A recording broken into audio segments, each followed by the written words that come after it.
혹시 질문을 먼저 받도록 하겠습니다. 퀴즈 보기 전에. 네, 질문을 하시면 또 퀴즈가 면제가 될 수도 있겠죠. 네. 네, 질문. 뭐라고 했지? 질문 없다고. 자, 그럼 퀴즈 나갑니다. 퀴즈. 데오빌로스의 뜻은? 누구다? 나다? 예. 일단 이렇게 못 도망가게 딱 방점을 찍어 두고요. 누가가 주제로 삼은 핵심 내용은 뭐다? 예. 하나님의 나라다. 예. 우리에게 이루어진 특별한 일. 이게 이제 수동태 표현이라 그랬죠. 수동태 표현인데 이걸 능동태로 바꾸니까 하나님께서 우리에게 아주 특별한 일을 이루시고 또 이루시기를 바라신다라는 내용이 누가가 집중해서 쓴 핵심 주제이다. 그래서 그걸 다시 정리하면 하나님의 나라. 자, 그래서 나라가 되려면 뭐 현대적 개념에서는 세 가지가 있어야 나라가 된다고 얘기하죠. 뭐가 있어야 됩니까? 예, 세 개. 네. 저는 뭔지 모르겠는데 하여튼 그 세 가지. 예. 영토, 국민, 주권. 이렇게 세 가지인데 이제 그 현대적 나라 개념을 가지고 성경에서 말하는 하나님 나라를 이해하려고 할 때 땅이 없는데 라는 것 때문에 조금 할 수 있거든요. 그래서 땅이 없어도 그래서 그 나라라는 말보다는 바실레이아, 헬라어 오전에 바실레이아, 시작, 바실레이아, 해 바실레이아, 투데우, 다 할 수 있지. 네 단어 다 할 수 있지. 시작. 투데우. 예. 자, 다 같이 시작. 해 바실레이아 투데우. 그래서 바실레이아라는 그 단어가 나라로 번역하기도 하고 통치, 다스림 이렇게 번역되기도 하는데 이게 이제 품사로 얘기하면 명사예요, 명사. 근데 이제 명사인데 그 영어에서 또 이렇게 보면 점프라는 단어가 동사죠. 점프 동사인데 얘를 동명사로 바꾸면 점핑이 되는 거죠. 점핑. 그러니까 이 바실레이아라는 단어가 그냥 명사로서 정적인 상태를 나타내주는 단어라기보다는 동적인 그 동사, 움직임을 표현하는 단어이거든요. 그렇기 때문에 나라라고 번역하기보다는 이제 한글로는 다스림, 그리고 한자어는 통치라고 번역하기도 하고 또 왕국이다라는 용어로 번역되기도 하는 용어가 바로 바실레이아. 그리고 데오스가 하나님, 세타가 하나님인데 이제 하나님께서 다스리신다라는 게 하나님 나라의 가장 중요한 개념이다라는 것을 우리가 살펴봤습니다. 자, 그리고 이제 우리에게 복음서가 4권의 복음서가 있는데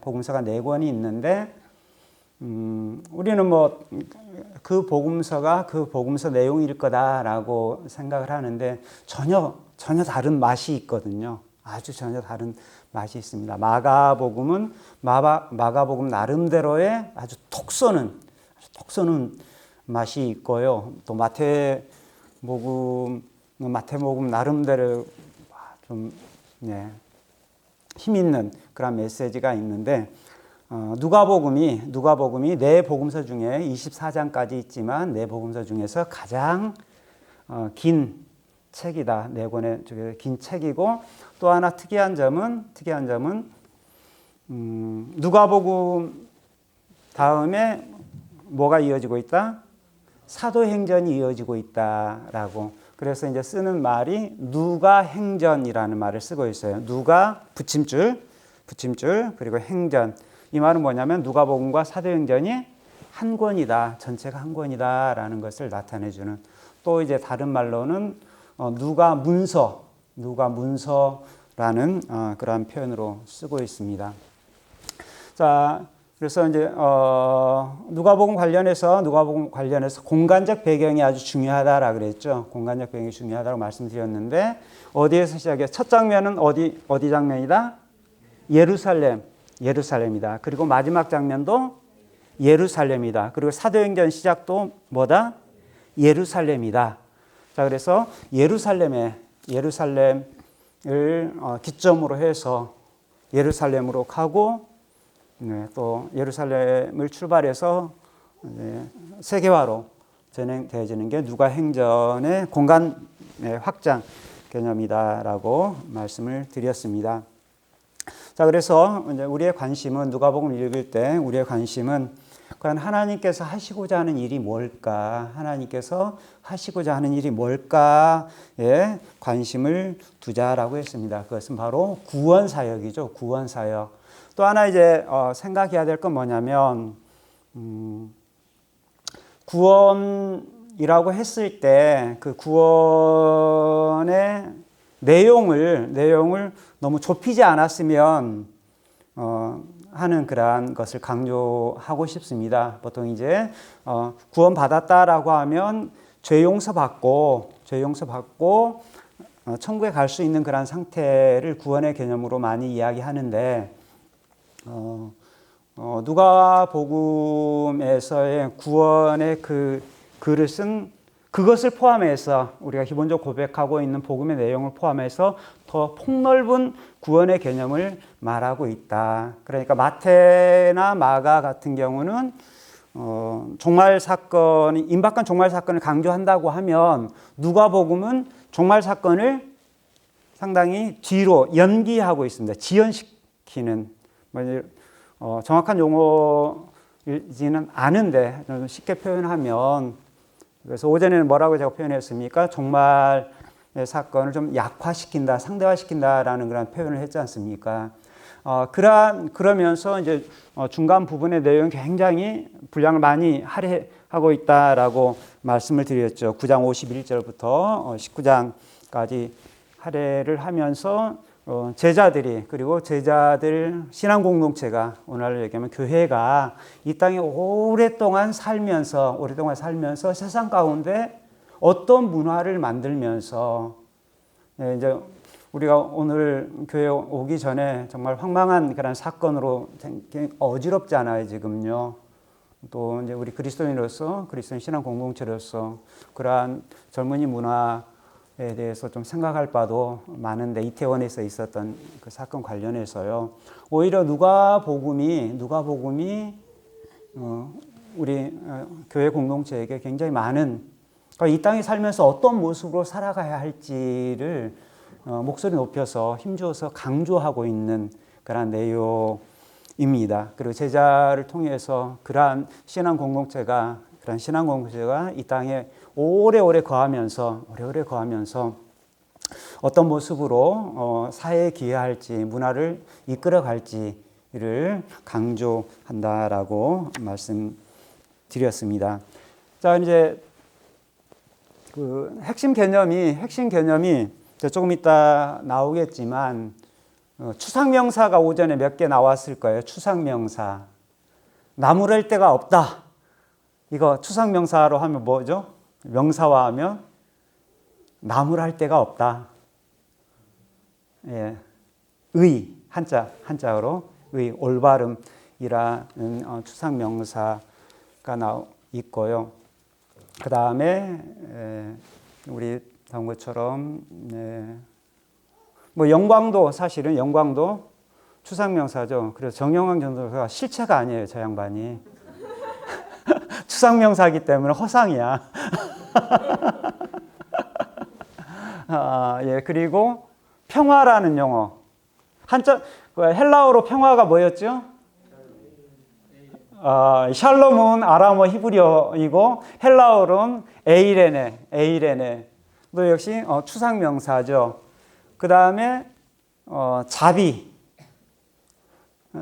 자비 역시 마찬가지로 추상 명사이거든요. 근데 이제 자비 그러면은 우리 동네에서 잘 안 쓰고, 예, 절로 가서 쓰는 전문어다라고 생각을 많이 하는데요. 전혀 그렇지 않아요. 우리말 지금 번역 성경에서 누가복음에 긍휼로 번역되어 있는 단어들이 있지 않습니까? 긍휼로 번역된 단어는 다 자비. 이제 번역어의 차이입니다. 이것은요. 번역어의 차이이고 헬라어는 엘레오스라는 누가복음의 그 핵심어가 바로 자비다라고 저희는 얘기할 수가 있습니다. 근데 지금 이러한 명사들이 추상 명사인데요. 누가는 이러한 명사들을 사용해서 추상 명사를 사용해서 그 추상 명사가 추상 명사로 그냥 있는 게 아니라 실제화되어지는 것을 의도하면서 이러한 전문어를 핵심어를 쓰고 있다라는 것을, 그렇기 때문에 누가는 전체 얼거리, 누가복음 전체 얼거리 순수한 우리말이야. 얼갈이가 아니고 얼거리. 예. 전체 내용에서 이런 것들이 어떻게 이루어져야 갈지를 관심 두고 있고, 예수님께서 이 땅에 오셔서 하나님의 아들로서 하시는 큰 일은 바로 이걸 이루어가는 사역이다. 근데 이제 우리는 너무 구원의 입장에서 구원만 생각을 해서 그냥 십자가에 죽으심, 피 흘려 죽으심으로 죄를 용서해 주셨다, 거듭나게 하셨다를 강조하는데, 물론 이제 그것은 기본적으로 저희가 전제하고 확신하는 내용이고요. 거기에 더해서 누가복음이 힘줘서 얘기하는 것은 제가 이렇게 요약을 한. 그러니까 사실 저 표현을 이제 하나님 나라 다음에 반점이 있거든요. 반점, 쉼표가 있으니까 그러면서 그 쉼표의 뜻이 하나님의 나라는 인데, 그게 어디까지냐? 세계까지를 하나님의 나라로 이해하느냐, 아니면 삶까지 하나님의 나라로 이해하느냐, 예, 이렇게 이제 구분 관계를 따져볼 필요가 있는데, 저는 지금 어느 쪽으로 갈 것 같습니까? 세계까지가 하나님 나라일까? 삶까지가 하나님의 나라일까? 네, 그렇죠. 삶까지 하나님의 나라로 제가 누가복음을 요약을 했습니다. 자, 퀴즈 하다가 또 이제 끝나겠네요. 시간 되면 끝나는 거잖아요, 우리는. 아싸. 예. 그래야 제가 또 다음에 올 수 있는 오늘 다 끝내면 안 불러줄 거잖아요. 예. 누가복음의 장르가 뭐다? 서사. 예, 한자어로는 서사. 영어로는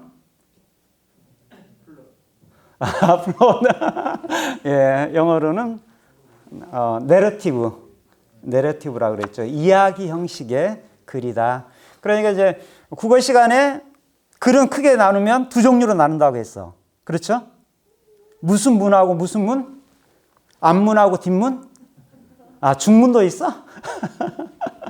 예, 국어 시간에 산문과 운문으로 나눈다 그랬죠. 산문과 운문으로 나뉜다고 했듯이, 그렇게 글을 읽을 때 산문은 산문으로 읽어줘야 하고 운문은 운문으로 읽어줘야 하듯이, 누가복음서, 특히 이제 복음서, 네 권의 복음서 모두 다 해당되는 건데요. 네 권 다 그 장르, 문학적 형식이 있으니까 그 형식에 맞는 해석을 해줘야 한다라는 거죠. 이제 이제 굉장히 명언이 있죠. 이야기는 끝까지 다 들어봐야 한다. 거기에 해석에 중요한 원칙이 있는 거죠. 그래서 복음서를 읽을 때는 이제 안 읽는 것보다 낫지만은 장별 읽기도 그리 좋은 건 아니에요. 장별 읽기도 그리 좋은 거 아니고 가장 좋은 방법은 뭐다? 영어로 얘기하면 영어 수거로 표현하면 from cover to cover. 수거 외웠지? from cover to cover? 안 외웠어. 그래 외웠다고 치고 그래 from cover to cover 그러니까 커버가 표지죠. from cover 앞 표지에서부터 to cover 끝 표지까지 이렇게 읽어주는 게 복음서를 읽는 가장 좋은 방법이다라는 겁니다. 그렇기 때문에 집사님 말씀하신 대로 이 플롯이 사건과 사건이 어떻게 연결되어 가는지를 잘 읽어주는 게 해석에서 중요하다라고 말씀을 드렸습니다. 자, 그러면서 1장 1절로 4절을 요약을 했고, 이제 두 번째 부분이 이제 크게 두 번째 부분. 근데 주보에 지면이 허락되지 않아서 그걸 두 번째 부분을 어디로 가나요? 이리 가나요? 네, 쪽수가 또 바뀌어져 있죠.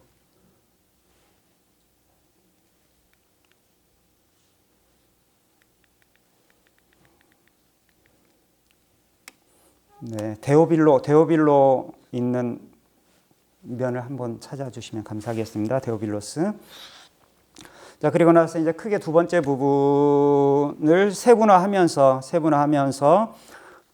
진행을 하고 있었습니다. 자, 그래서 이제 두 번째 부분에서도 동일하게 하나님께서 아들을 시켜서 하시려는 큰 일이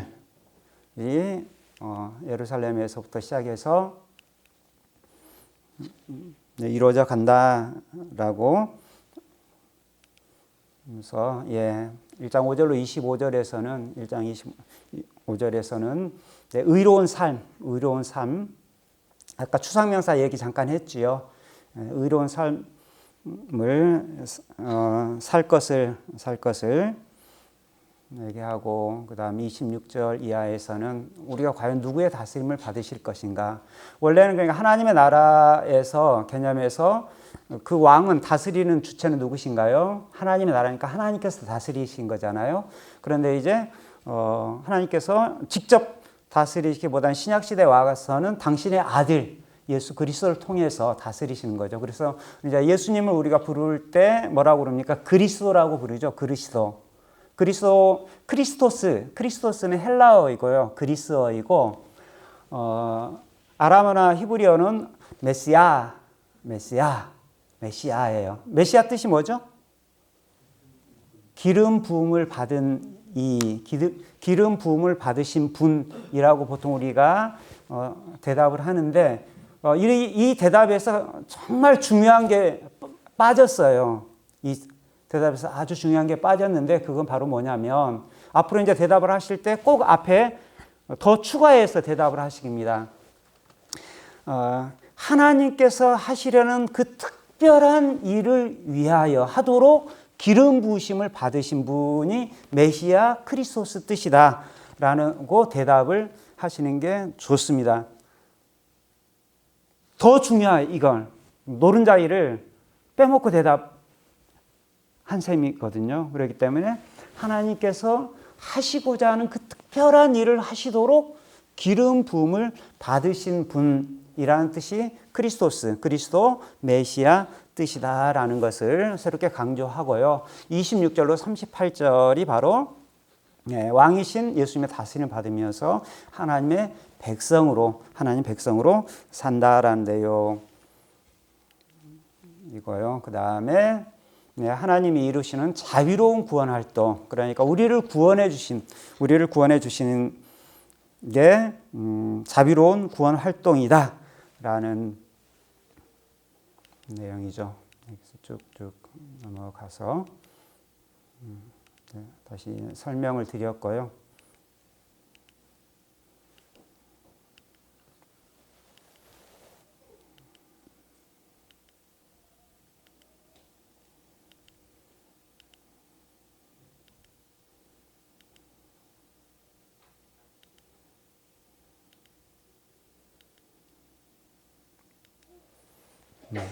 진도 많이 나갔네요.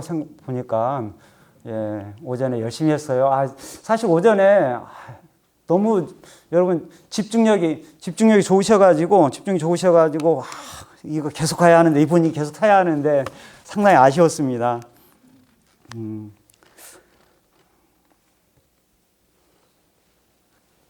자, 그러면은 39절부터 한번 천천히 한번 살펴보도록 할까요? 그러면 39절부터 4번 한번 읽어봅시다. 하나님이 이루시는 자비로운 구원 활동을 알아채고 찬양한다. 예, 하나님이 구원하시는 활동 그 자체가 자비의 역사다라고. 예, 39절 이하 1장 39절 이하를 보면 두 여인이 만나죠. 두 여인이 만나는데 공통점 뭡니까? 예, 잉태했다. 그리고 아들을 잉태했다라는 공통점입니다. 그래서 마리아하고 엘리사벳이 만납니다. 어디에서 만난 거 아니? 유대 지역 산지에서 만납니다. 몇 명이 만난 거죠? 그러면? 예, 4명이 만난 거죠. 4명. 왜 4명일까? 태아가 있었으니까 4명이 만납니다. 자, 그래서 이제 엘리사벳이 성령으로 충만한 상태에서 마리아가 잉태한 아들, 예수님이 되겠죠. 예수님을 축복하며 태아를 또 주님으로까지 고백하는 엘리사벳이. 그러니까 엘리사벳이 친척인데 연장자잖아요, 지금요. 연장자이고 사회적 신분으로 보면 어떻습니까? 제사장 가문이고 지금 여기 요셉도 물론 이제 가문이 나름 있겠지만 이렇게 하면은 굉장히 한쪽이 높고 낮은 그러한 관계인데 오히려 지금 반대가 되는 거죠. 제사장 사모님께서 축복하시는 거니까요. 고백하고 나서 이제 아주 청명한 목소리로 산골에서 울려 퍼지는 청명한 목소리로 찬양을 합니다. 찬양의 내용을 요약해 보니까 시작. 주님에게서 자기에게 전달된 말씀들이 이루어진다고 믿은 여성은 복되다라고 그 찬양의 내용을 요약할 수가 있습니다. 예, 이제 천사 가브리엘을 통해 가지고 하나님의 말씀을 받았지 않습니까? 받았고 사가랴는 불신앙으로 거절했지만 마리아 같은 경우 내가 이런 상황인데도 처녀인 상황에서 어떻게 그것이 가능합니까? 라고 구체적으로 이루어질 방법을 물은 거죠. 그러니 이미 뭐가 전제가 됐다? 신앙, 수용, 믿음이 전제가 되었다라는 거죠. 그것도 엘리사벳이 마리아가 그렇게 한 걸 알고서 그래, 당신이야말로 정말 복받은 여성이다. 복 누가 받는다? 남성이 받는 게 아니고 여성이 받았어요. 아까 남성 제사장은 어떻게 됐어요? 네, 그냥 막말로 입 닥쳐 그런 상태였는데, 예. 제가 평상 수업 시간에 하는 이 표현을 하면 굉장히 재밌는데 여러분들이 저에게 적응을 못 하실 것 같아서 제가 지금 조심하고 있습니다. 예.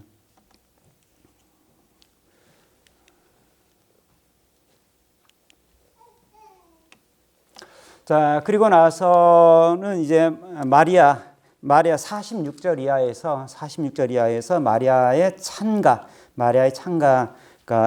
울려 퍼집니다. 마리아 찬가가 울려 퍼지는데, 네, 혹시 성경 펼치셨나요, 여러분께서? 네, 누가복음 1장 46절 이하입니다. 46절 이하.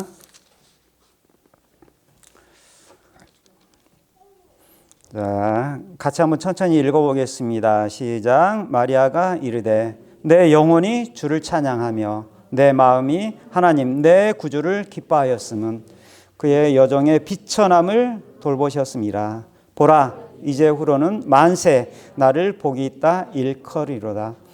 능하신 이가 큰 일을 내게 행하셨으니 그 이름이 거룩하시며 긍휼하심이 두려워하는 자에게 대대로 이른도다.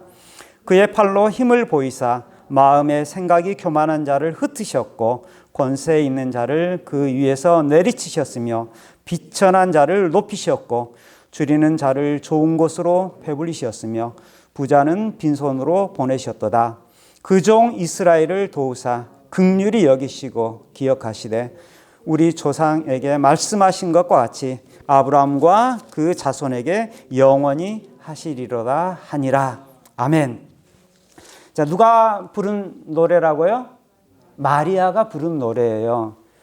그런데 이제 이 부분에서 아까 제가 장르 이야기를 했지 않습니까? 장르 이야기를 했는데 지금 앞부분은 이야기 형식으로 지금 누가가 서술해 예수님에 관한 이야기를 이야기 형식으로 서술했다라고 하면 지금 여기 마리아의 노래 부분에서는 장르가 바뀌었어요. 그냥 우리 일반적인 얘기로 하면 산문에서 운문으로 바뀌었어요. 찬송이니까 시지 않습니까? 시로 바뀌었어요. 글쓰기를 전개할 때 이렇게 장르를 전환하는 것은요, 장르를 전환하는 것은 굉장히 고도의 문학 기법입니다. 아주 고도의 문학 기법이에요. 그러면서 독자의 시선을 확 끌어당기는 그런 효과를 갖게 하는 거죠. 그렇지 않습니까? 시는 언어를 압축해서 굉장히 많은 내용을 표현해주고 있는 게 시이지 않습니까?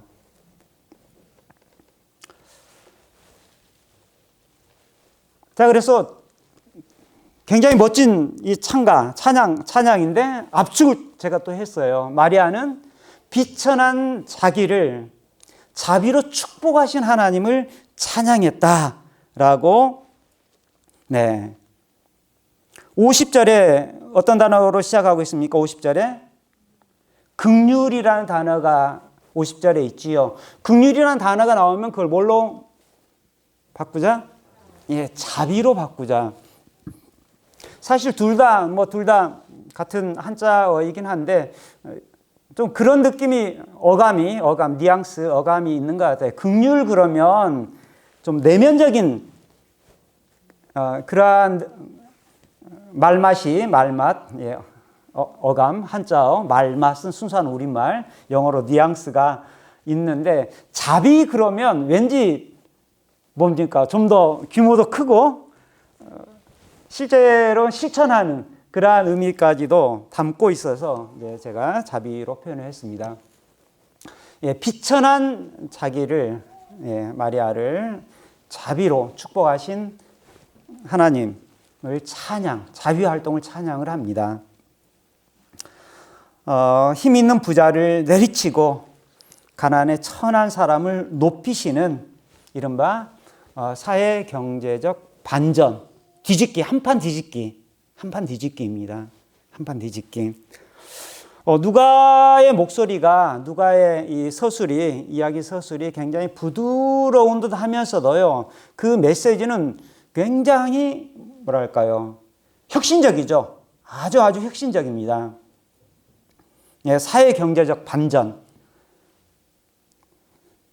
왜 이러한 용어로 찬양을 했을까라는 것은 그 당시에 사회 문화가 굉장히 문제가 많았다라는 거죠. 하나님이 다스리지 않는 그런 세상이 뭐 있겠습니까?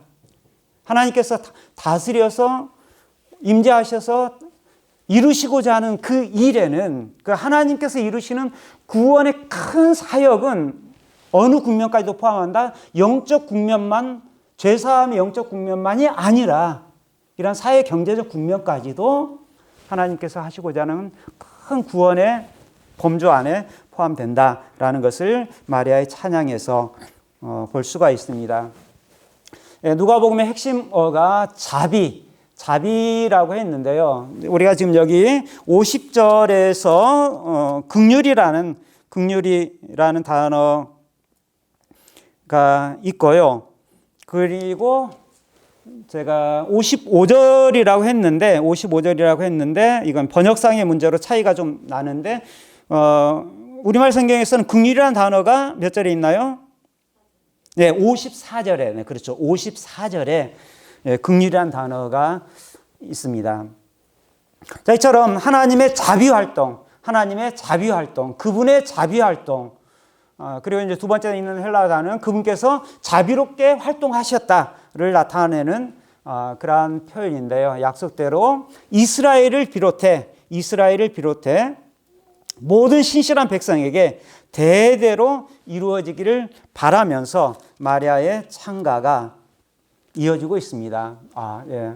오전 찬양도 그렇고 또 오후 찬양도 그렇고 제가 찬양 같이 하면서 내가 왜 굳이 사경회를 인도해야 할까?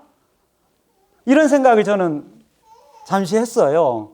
왠가 아니 그 가사 노랫말을 이렇게 유심히 보니까 또 곱씹으니까는 이 주제가 다 들어있는 거예요. 나는 잔소리 하겠네 이제. 제가 아까 너무 제가 강조하고자 하는 그러한 찬양만 고르셨나요? 아니면 우리 모두가 사모하는 그러한 찬양이겠지요. 자, 하여튼요, 하나님이 이루시는 자비로운 구원 활동을 알아채고 찬양하자 하는 삶을 살자라는 내용이 바로 39절에서 56절 그리고 구원이라는 그 이해를 좀 더 폭넓게 가지자라는 것을 강조해서 말씀을 드립니다. 자, 이제 5번으로 편의상 5번으로 제가 분류한 내용을 한번 읽어볼까요? 시작.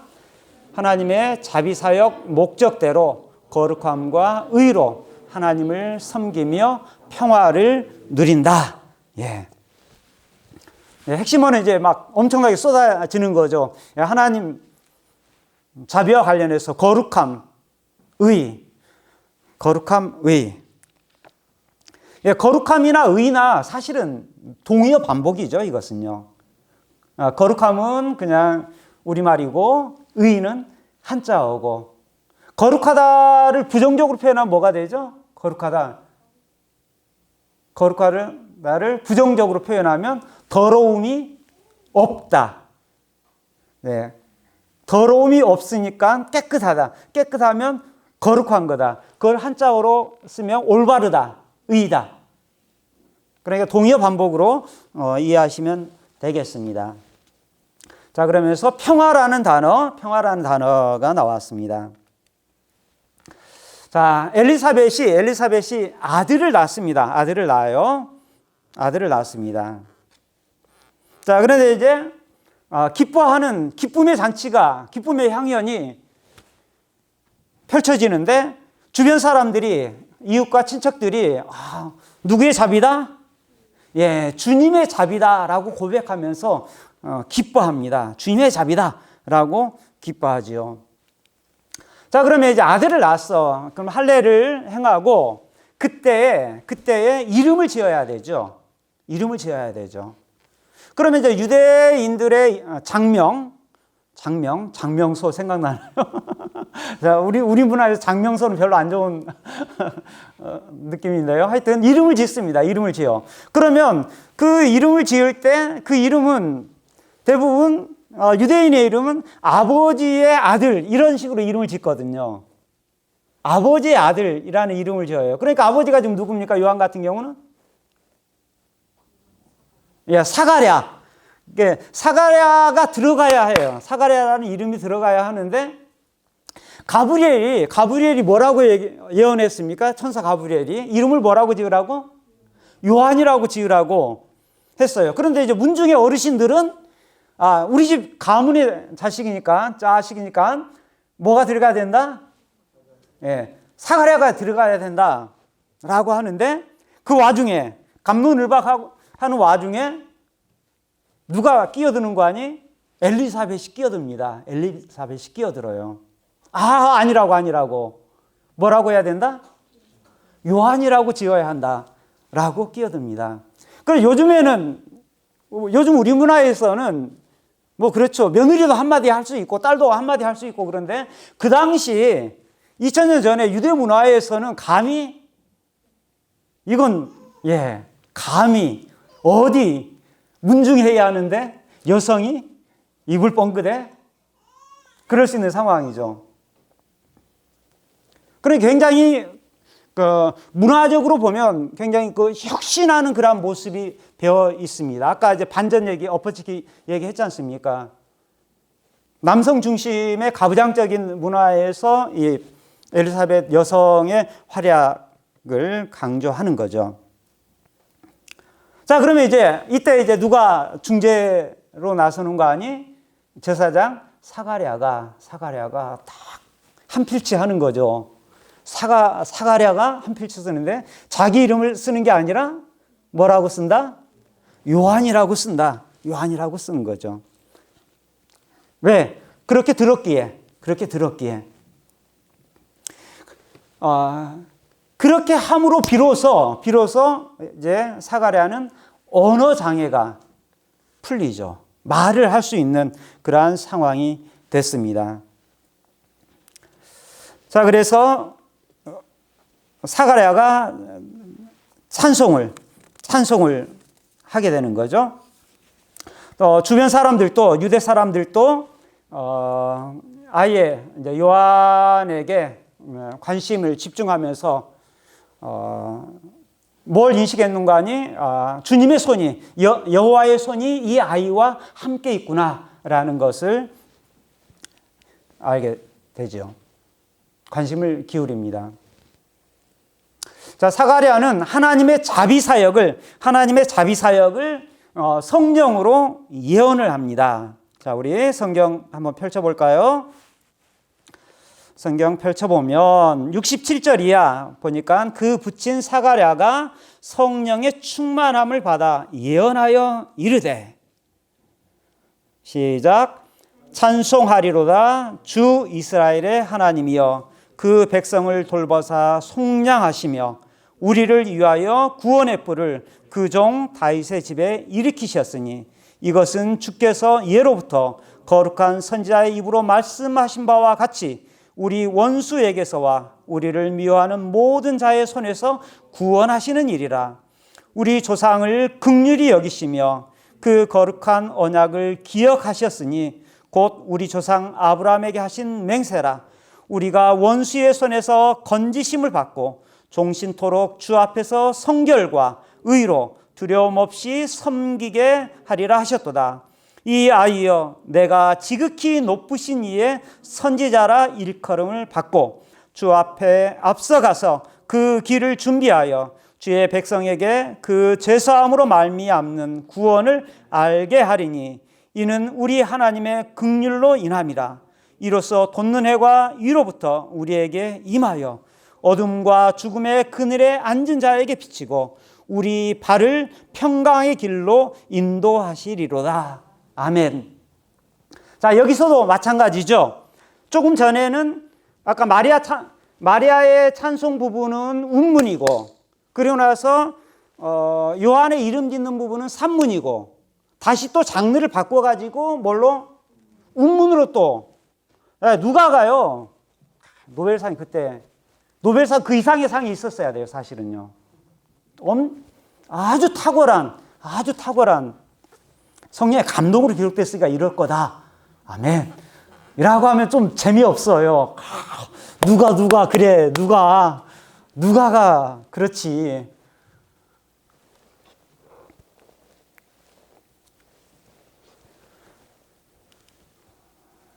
네, 이제 이 찬송 내용 부분을 요약을 하면요. 이스라엘에 관한 68절부터 75절 두 개의 연으로 나눠서 생각할 수가 있어요. 시니까 연으로 또 나눌 수 있잖아요. 1년, 2년으로 나눌 수 있는데 첫째 연은 이스라엘에 관한 내용으로 요약을 해보겠습니다. 하나님께서 다윗 가문 구원자를 세우셔서 영적 그리고 사회 정치적으로 속량하셔서 거룩함과 의로 섬기게 한다라는 내용으로 제가 축약을 했습니다. 그렇습니다. 우리는 영적으로 구원됐습니다. 구원받았습니다. 또 사회 정치적으로 또 속량되었습니다. 그냥 거기에서 할렐루야 하고 끝나면 안 된다라는 거죠. 우리 이렇게 구원된 상태에서 제가 이제 요즘에 용어를 바꾼 것 중에 하나가 뭐냐면 구원을 받는다 이란 용어보다는 구원됐다라는 용어를 바꾸거든요. 이게 차이가 꽤 큽니다. 예, 구원을 받는다라는 것은 누구 중심의 표현인가요? 개인 중심의 표현이죠. 구원된다. 누구에 의해서? 하나님에 의해서. 그러면 뭐가 더 강조가 되는 건가요? 예, 하나님의 활동하심이 더 강조가 되는 표현이어서 제가 이제 표현을 좀 바꾸고 있는데 하여튼 우리가 구원된 상태인 것은, 영적으로 구원된 상태인 것은 또 사회 경제적으로 속량된 상태라면 이제 그 당시 이제 이스라엘은 로마 지배 아래 있었기 때문에 아직 뭐 완전히 그때까지 자유가 되지는 않았습니다만은 그런 속량이 된 것은 다시 말해서 영적으로 자유롭게 되고 또 사회 정치 경제적으로 자유롭게 된 그러한 상태라면 축복받았습니다. 감사합니다. 거기서 끝나는 게 아니라는 거죠. 그렇게 되어진 구원된 상태에는 목적이 있다라는 겁니다. 우리 구원하시는 데는 목적이 있는데 그것은 바로 뭐다? 거룩함과 의로움으로 하나님을 신실하게 섬기도록 우리가 속량되었다라는 거죠. 우리가 구원되었다라는 거죠. 이스라엘이 해야 할 일이 그 일이고 오늘날 우리에게 적용한다라면 개인도, 우리 가정도, 또 우리 대전교회도 바로 이 일을 위해서 우리가 구원된 신앙 공동체로 모이고 있다라는 겁니다. 하나님을 거룩하게 섬기고 의롭게 섬기는 그 일을 위해서 그리 하셨다라는 이스라엘에 관한 찬송이 되겠습니다. 자, 그리고 나서 이제 76절에서 79절은 요한에 관한 자, 요한이 길을 준비하죠. 누가 오실 길을? 야훼께서 오실 길을 준비하고 하나님의 자비로운 마음으로 이루시는 구원 활동과 평화 길로 인도하심을 알린다. 자, 79절 끝부분에 보면 우리 발을 평강의 길로 인도하시리로다 라고 서술하고 있습니다. 평강의 길. 자, 평강이라는 말을 다른 번역어로 하면 평강. 좀 느낌이, 말맛이 좀 달라요. 평강 그럼 왠지 그냥 심간 편한 삶. 이게 평강이 주는 그런 느낌인데 평화 그러면 이것도 좀 포괄적인 그러한 느낌을 주고 있습니다.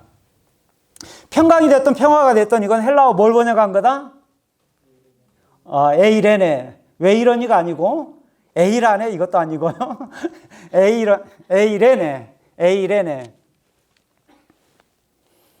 네. 그래서 이제 제 SNS 아이디에는 에이레네가 거의 다 들어있어요. 에이레네. 에이레네가 SNS 또 바로 검색해 보시는 거 아닌가 모르겠네. 그리고 이제 또 제가 그 아이디에 88, 숫자 88을 또 항상 포함하고 있거든요. 에이레네 88. 무슨 뜻인가요? 88년도 입학을 했다. 88년생이다. 88년생이다. 아니면 88학번이다. 예. 궁금해요? 궁금하신가요? 이거 알려드려요? 부담될 텐데? 알려드리면 부담될 텐데? 예, 심지어는 제 축구 유니폼이 한 10벌 가까이 되는데 등번호가 거의가 다 88번이에요. 예. 구원받은 날?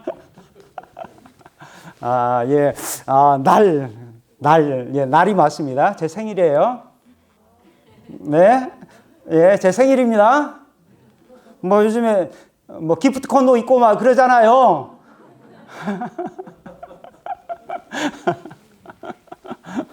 네, 그래서 에이렌의 88월드 지극히 누가복음적인 아이디입니다. ALN의 88월드. 88, 또 이제 숫자보다는 이제 우리말로 또 풀었으면 88, 차고 넘친다.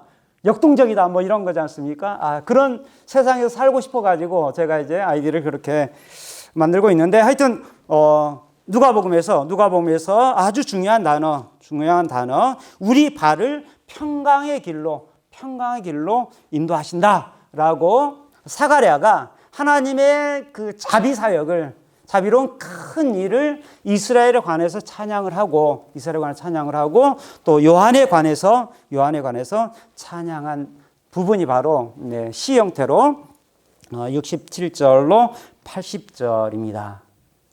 자, 그러면서 이제 80절에 가서 보니까는 아이가 자라며 심령이 강하여지며 이스라엘에게 나타나날까지 빈들에 있으니라 라고 서술하고 있습니다. 자, 그리고 나서 이제 마지막 부분이 되겠네요. 마지막 부분이 되는데, 자, 시작. 그리스도 주님이신 구원자 예수님을 믿어 하나님을 영화롭게 하며 평화를 누린다라고 21절을 여섯째 부분을 요약을 했습니다. 이제 시리아 총독이 구레이고요. 이제 시리아는 속국이죠. 어디의 속국인가요? 로마의 속국인 거죠. 그래서 로마 황제의 그 직함을 나타낸 용어가 카이사르죠. 카이사르 이제 가이사로 번역을 하고 있고, 아우구스투스가 호정령을 내렸어요. 그러니까 그 지방에 있는 시리아 지방의 총독이 이제 그것을 시행을 해야 하겠죠. 바로 그때에 요셉이 마리아와 갈릴리 나사렛에서 유대 지역 다윗 동네로 갑니다. 그러니까 다윗 동네로 가면서 이제 뭘 연결시키고 있습니까? 예수님이 다윗 왕위에서의 그 다스림하고 신학적으로 연결되고 있습니다. 그래서 베들레헴으로 갔고, 거기에서 맏 아들을 낳아 구유에 누이었습니다. 라는 내용이 8절 얘기를 하고 있고요. 자, 그런데 이제 천사가 누구에게 나타났습니까? 양치기 다음에 따라 나온 단어가 뭐죠? 양치기 목자. 소년이 따라 나오죠. 감성적으로 소년이 따라 나오는데, 양치기. 야간 작업, 직장 생활에 야간 작업 해오셨습니까? 저는 이제 고등학교 3학년 때 취업을 했거든요. 경제 활동을 시작했습니다. 고등학교 3학년 때. 돈을 벌기 시작을 했죠.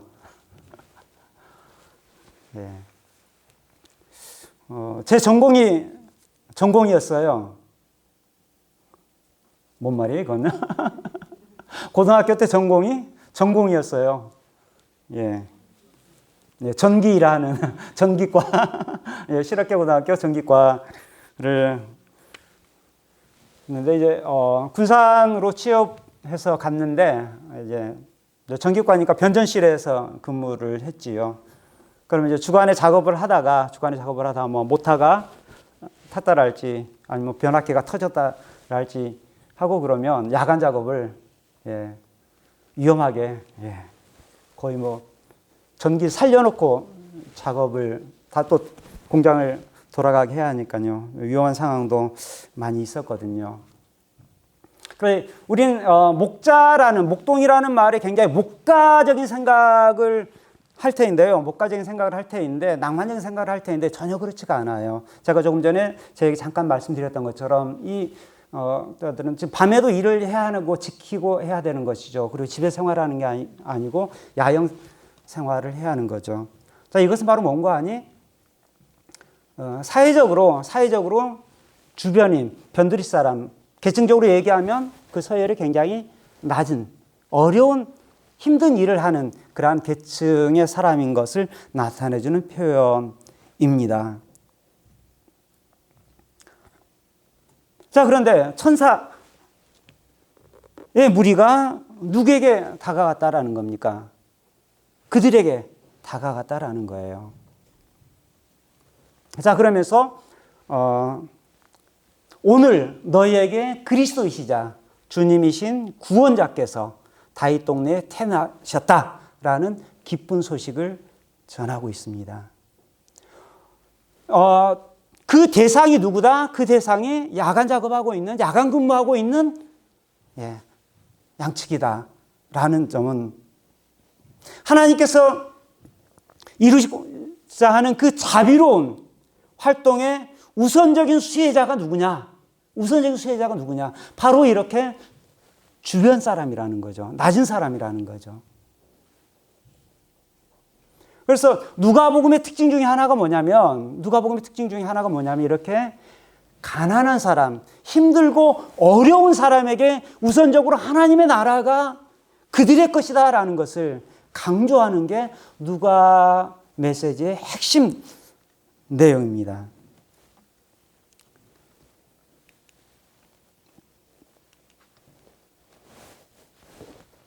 자, 찬양 같이 한번 불러봅시다. 찬양 2장 14절 시작.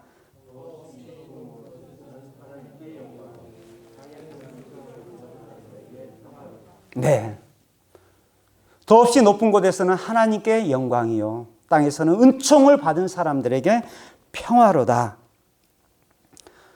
자, 우리의 사고는 이분법적인 사고가 강합니다. 어떤 이분법적 사고인가요? 하늘과 땅은 나뉘어져 있다라는 것. 그렇죠? 그리고 하나님이고 사람은 사람이고 이렇게 나누어져 있어요. 근데 오늘 다시 이제 운문으로 바뀐 이 찬양에서 보면 우리의 그런 사고가 바람직하지 않다라는 것을 보여주고 있습니다. 네. 우리말 구두점 표현, 문장 부호 표현이 굉장히 중요하죠. 자, 제가 지금 어떻게 표현하고 있습니까? 표현하는 게 포인트 안 나오죠? 예. 자, 붙임줄을 쓰고 있습니다. 붙임줄. 그러니까 하늘하고 땅하고 뭐 했다? 하늘과 땅이 갈라져 있는 게 아니라, 구분되어 있는 게 아니라 연결되어 있다라는 겁니다. 하늘 땅이 연결되는 것이고요. 또 누가가 강조하는 건 뭐냐면 하나님과 사람이 연결되어 있는 거예요. 하나님은 하나님이시고 우리는 우리가 아니라는 거죠. 그래서 시작부터 뭐라고 했습니까? 우리에게 이루어진 일이죠. 하나님께서 우리에게 이루신 일, 거기에서도 이미 뭐가 됐습니까? 연결되어 있습니다. 그리고 영광과 평화가 따로가 아니라 하늘에서 아버지께서 영화로우시면 땅에서 우리는 어떤 상태여야 된다는 거? 에이렌의 상태여야 된다는 게 또 연결되어 있다는 표현이 바로 붙임줄 표현입니다. 하늘 땅, 하늘 붙여 땅, 하나님 붙여 사람, 영광 붙여 평화. 자, 이 문학적 쌍은 하늘이 구원 활동을 기뻐하며 하나님 찬양한다고, 또 하나님께서 예수님 통해 모으시는 사람은 하나님 주시는 평화를 경험한다라는 표현이 되겠습니다. 자, 이렇게 누가복음 1장 1절에서 2장 21절까지 간략하게 살펴봤습니다. 요약하면 이겁니다. 요약하면 이겁니다. 예, 교회 갤러리에 이거 아직 안 올라왔지요? 예, 올라갈 겁니다, 이제. 예, 올라가면 다운받으셔서 이 표현만, 이 요약으로만, 예.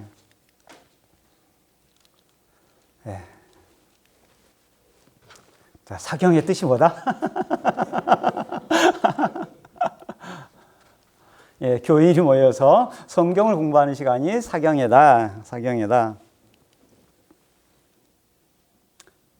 아, 용어 하나 또 추가했어요, 제가. 용어를 하나 추가했는데, 사경회. 저 앞에 있는 사가 색이다 그런 한자 사죠. 색이다. 경 말씀을 색이다. 자, 사경에 이제 사경에 헤매는 시간이 아니고요. 새벽에 모이는 모임도 아니고요. 성경을 모여서 공부를 했습니다. 사경회를 했습니다. 이제 사경회는 또 여러분이 개인적으로 또 우리 대전교회가 공동체적으로 사경회를 해야 합니다. 이 내용을 어디에다 새기고 마음에다 새기고 지금 여기에 추상 명사들이 많이 표현됐는데 누가가 말한 것이 이게 추상 명사로 그대로 되는 게 아니라 이게 뭐가 되는 거? 현재화하는 거, 실제화하는 거, 적용하는 것을 누가는 강조해서 말하고 있다라고. 자, 그래서 우리는 우리 담임 목사님 짧은 걸 좋아하셔서 제가 짧게 요약을 했습니다. 어떻게? 하나님의 다스림에 따라 자비로, 이게 바로 누가의 핵심 메시지고 이 메시지가 끝까지 쭉쭉쭉 계속 이어갑니다. 자, 또다시 요약을 하니까 하나님의 나라는 하늘 영광과 자비와 평화가 다 어우러지는 그러한 삶 자체가 하나님의 나라이다라고 요약을 했습니다. 박수! 감사합니다.